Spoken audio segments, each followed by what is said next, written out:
안녕하세요. 저는 28년 동안 어르신들의 재무 상담을 해온 금융 전문가 이승재입니다.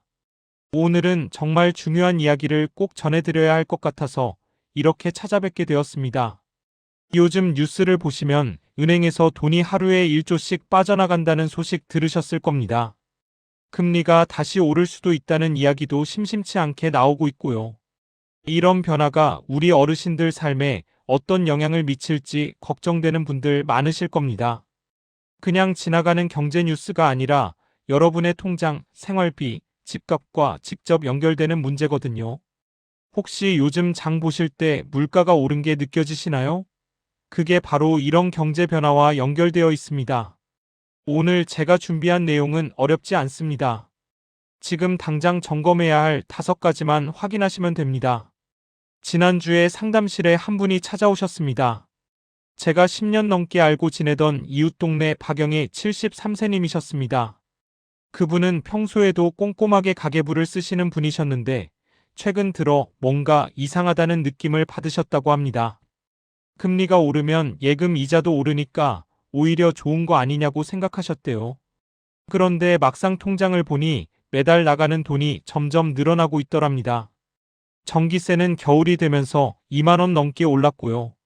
장을 보러 시장에 가면 늘 사던 물건들, 가격이 하나같이 올라 있어서 같은 돈으로는 장바구니가 가벼워졌다고 하셨습니다. 게다가 아들한테 빌려줬던 돈 이자가 갑자기 오르면서 부담을 느끼신다고 조심스럽게 말씀하시더군요.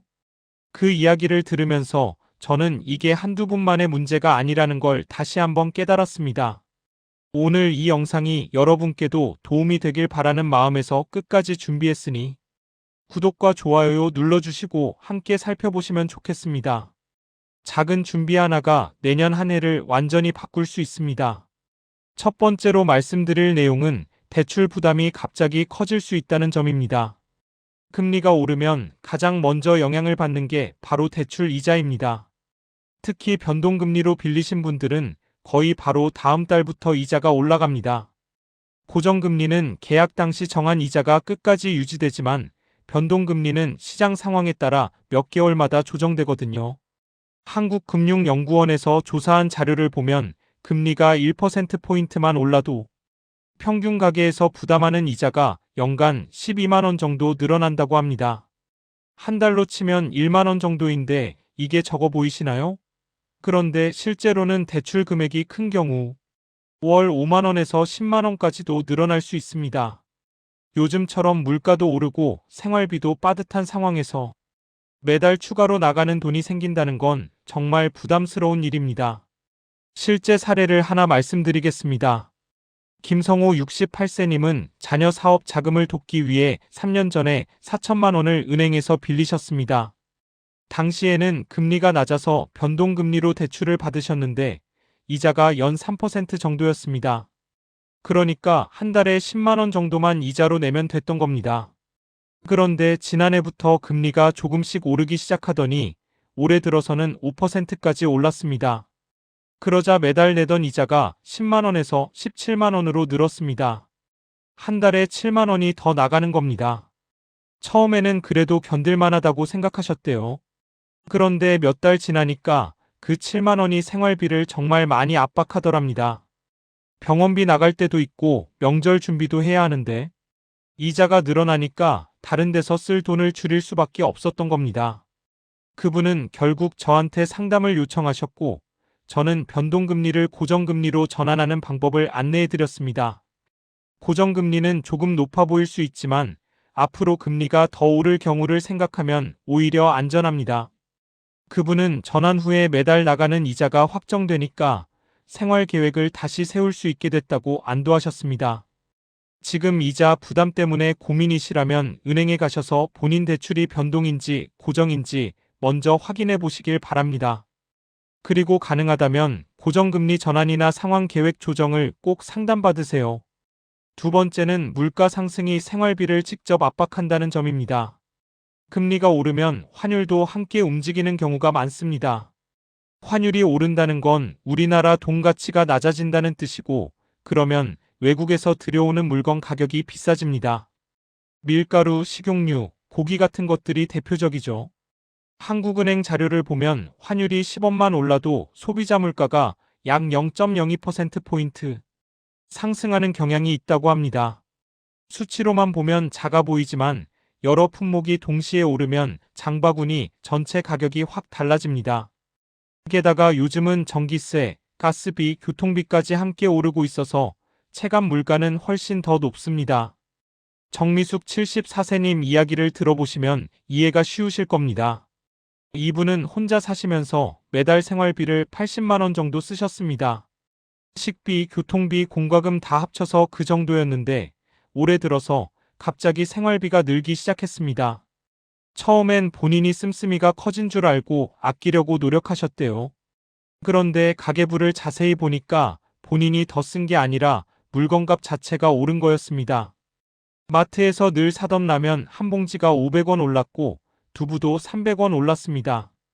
버스비도 올랐고 택시 타면 기본 요금이 예전보다 1,000원 비쌌습니다. 병원 갈 때 교통비만 왕복 6,000원 들던 게 이제는 8,000원이 넘게 들었습니다.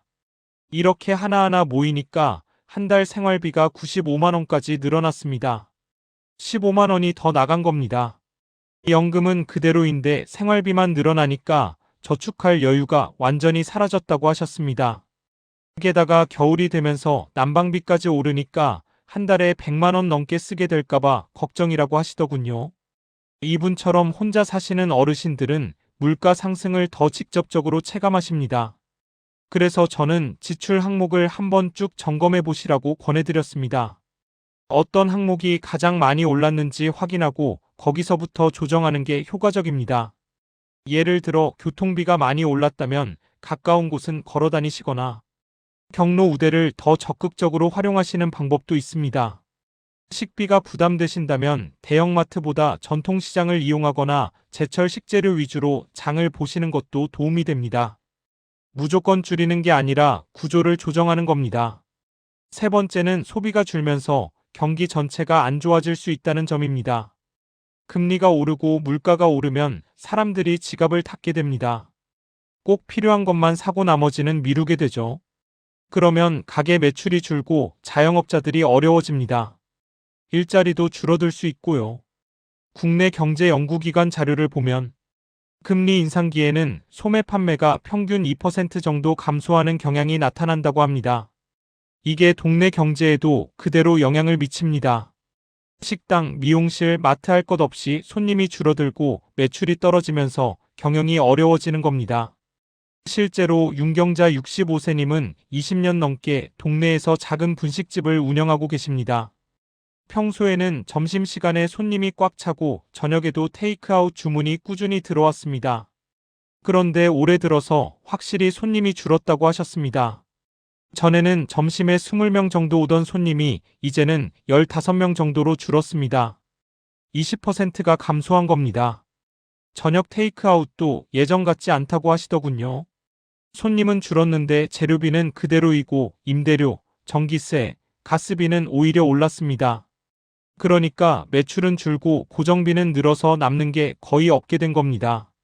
한 달에 100만 원 정도 남던 순이익이 요즘은 50만 원도 안 된다고 하셨습니다. 이분은 결국 메뉴 가격을 조금 올릴까 고민하셨는데 그러면 손님이 더 줄까봐 걱정이라고 하시더군요.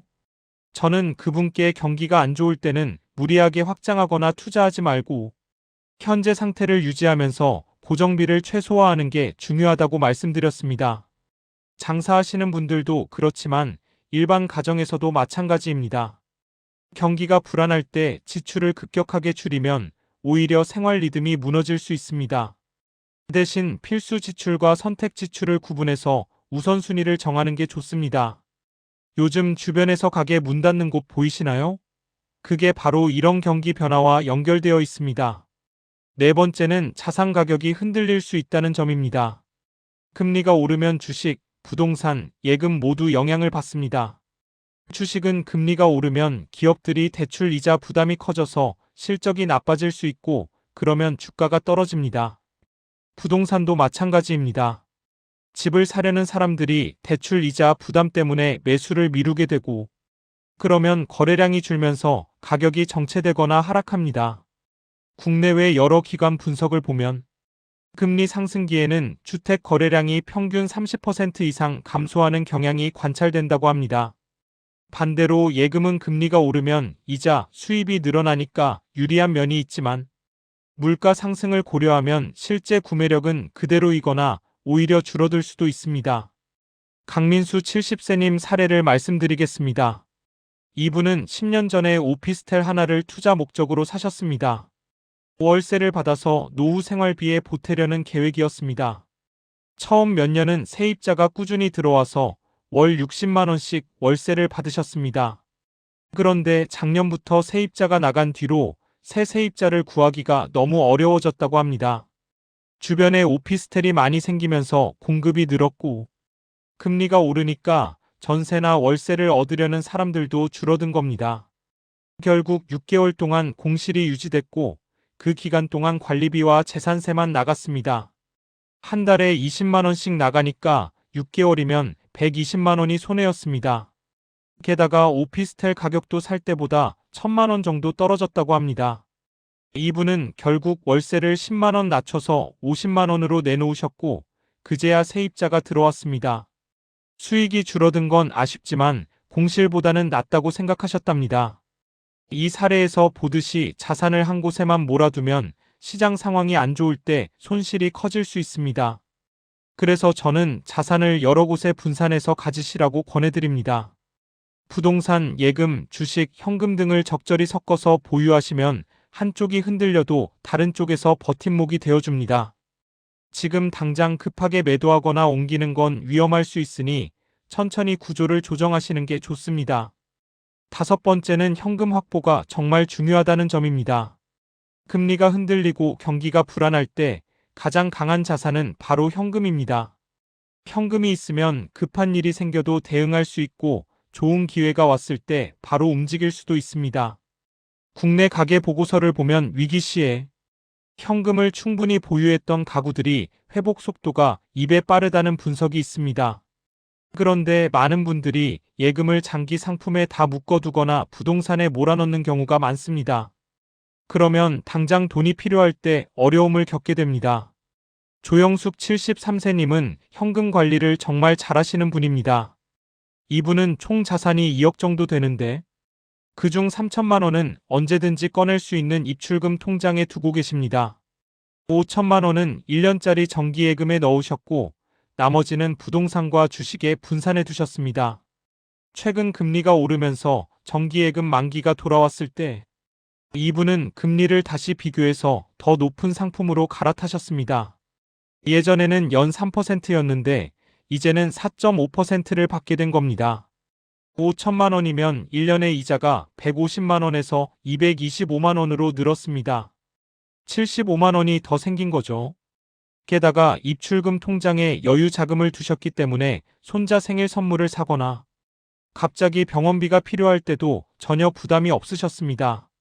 반면 다른 분들은 목돈을 전부 3년, 5년짜리 장기 상품에 묶어두셔서 중간에 해지하면 이자를 거의 못 받는 경우도 봤습니다.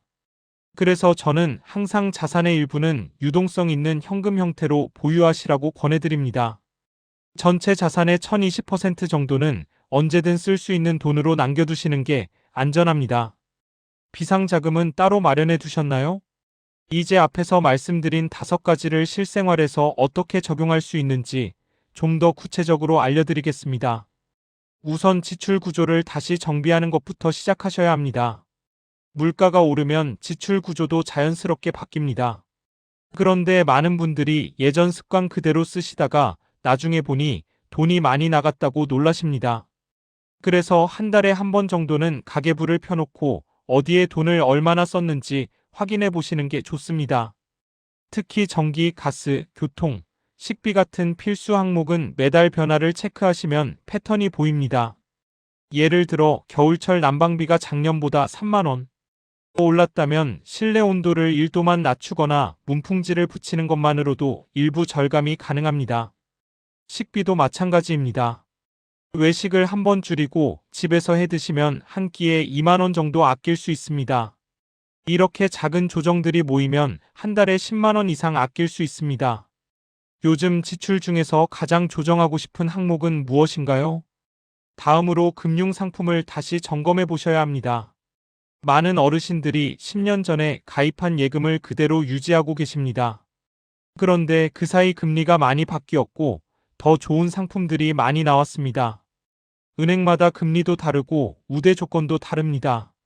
예를 들어 같은 1년짜리 정기예금이어도 어은행은 3.5%, 비은행은 4.2%일 수 있습니다. 1,000만 원을 맡기면 1년에 7만 원 차이가 납니다. 그러니까 만기가 돌아올 때마다 여러 은행을 비교해 보시는 게 좋습니다. 요즘은 인터넷이나 은행 앱에서 간단하게 비교할 수 있으니까 자녀분들한테 도움을 받으셔도 좋습니다. 저축은행이나 새마을금고 같은 곳도 살펴보시면 시중은행보다 금리가 높은 경우가 있습니다. 단 예금자 보호 한도인 5천만 원까지만 안전하다는 점 꼭 기억하세요. 마지막으로 금융상품 비교해 보신 지 얼마나 되셨나요? 자산 분산 비율도 조정하셔야 합니다. 노후 자산 관리에서 가장 중요한 건 균형입니다. 모든 돈을 한 곳에 몰아두면 그쪽이 흔들릴 때 전체가 위험해집니다. 그래서 부동산, 금융상품, 현금성 자산을 각각 일정 비율로 나눠 가지시는 게 좋습니다. 예를 들어 총 자산이 2억이라면 부동산 1억, 예금 6천만 원, 주식이나 펀드 2천만 원, 현금 2천만 원 이런 식으로 나누는 겁니다. 비율은 개인 상황에 따라 달라질 수 있지만 핵심은 한쪽에 너무 쏠리지 않도록 하는 겁니다. 특히 70대 이상이시라면 위험 자산 비중을 낮추고 안전 자산 비중을 높이는 게 좋습니다. 주식이나 펀드는 수익률이 높을 수 있지만 손실 위험도 크기 때문입니다. 여러분은 어떤 자산 비중을 가장 많이 가지고 계신가요? 정보 수집 경로도 확보해 두셔야 합니다. 요즘은 금융 정보가 정말 빠르게 바뀝니다. 어제 3%였던 금리가 오늘 4%로 오를 수도 있고 새로운 정부 지원 제도가 나올 수도 있습니다. 그런데 주변 사람들 말만 듣고 결정하시면 잘못된 정보를 받을 수도 있습니다. 그래서 정확한 정보를 얻을 수 있는 경로를 미리 알아두시는 게 중요합니다. 주민센터나 복지관에서는 어르신 대상 재무 상담 프로그램을 운영하는 곳이 많습니다. 무료로 전문가 상담을 받을 수 있고 정부 지원 제도도 안내받을 수 있습니다. 은행에서도 정기적으로 고객 세미나를 열거나 개인 상담을 해주니까 본인이 거래하는 은행 직원과 친하게 지내시는 것도 도움이 됩니다.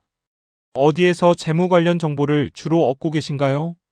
위험한 투자 유혹은 반드시 차단하셔야 합니다. 금리가 흔들릴 때 오히려 투자 권유가 많아집니다.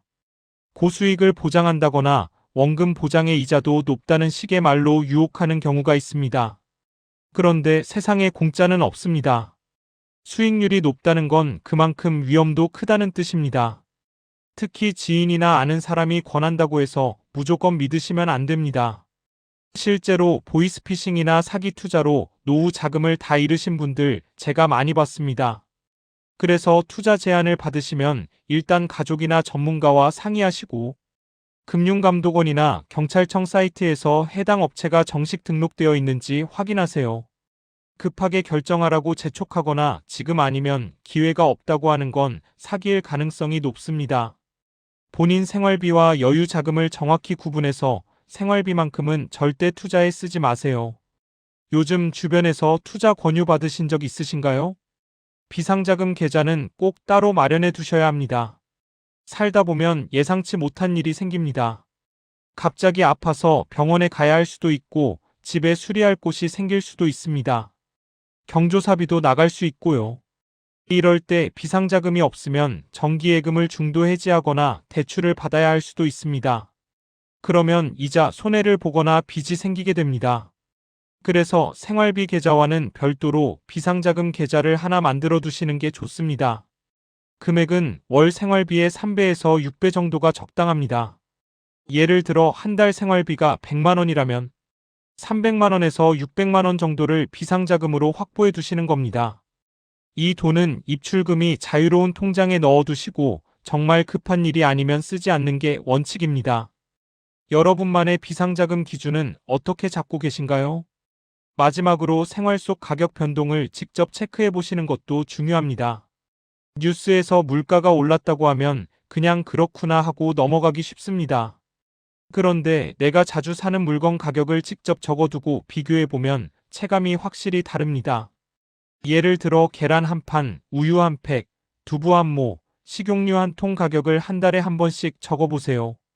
그러면 어떤 품목이 얼마나 올랐는지 정확히 알 수 있습니다.